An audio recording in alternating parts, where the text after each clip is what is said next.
top stories, dismal job creation data, and the latest on the Zambian polls. Good afternoon.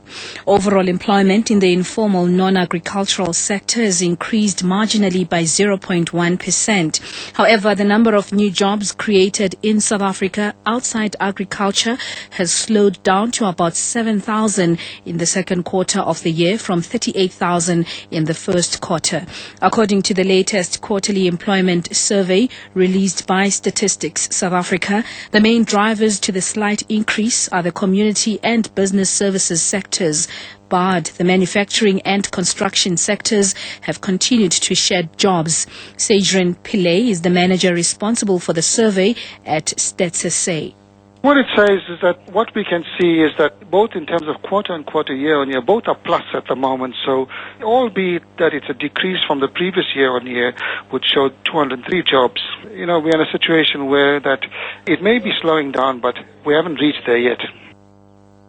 Distribution of goods to Spar stores across KwaZulu-Natal could be hampered as about 800 workers downed tools today following a dispute over salary increases. Members of the South African Commercial Catering and Allied Workers Union, SACAU, at the Spar distribution center in the province embarked on a strike after they failed to agree with the employer on salary increases. The union is demanding a 13% wage hike while the employer is offering 6%. SACAU Provincial Secretary Matthews Ndlovu elaborates on their demands. In the main, our demand has been that one member to receive an increase of 18% across the board, but the employer is giving us 6% based on a 2-year agreement, meaning that this year it's giving us 6%, next year it's giving 7%, which means that there will be no negotiations, other conditions will not be looked onto. Deputy President Kgalema Motlanthe, as a former president of the country, will be entitled to all pension benefits attached to that status. Motlanthe served as president from September 2008 to June 2009.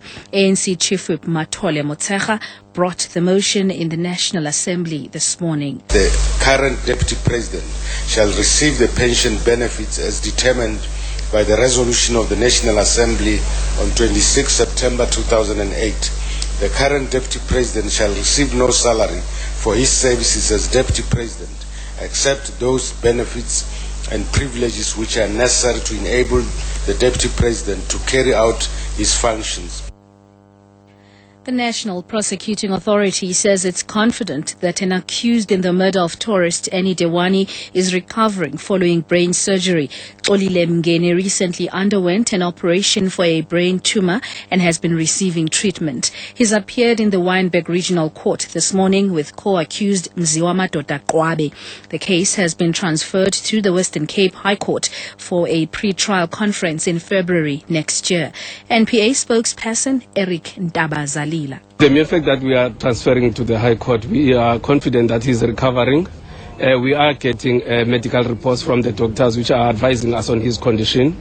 And those we cannot make them public because they were not tabled in court today, but he is getting there.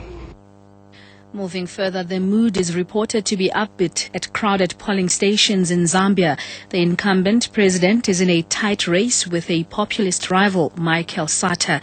Rupaya Banda is running for a new term of office after completing the term of his predecessor, Levi Mwanawasa. Some analysts say Banda, who had been Mwanawasa's vice president, benefited from voter sympathy when he won by just 35,000 votes following Mwanawasa's sudden death. 10 candidates are on the presidential ballot, but only Banda and Sata are considered contenders. Zambia's 5 million voters are also choosing 150 members of parliament. Finally, police have found the body of an 89-year-old woman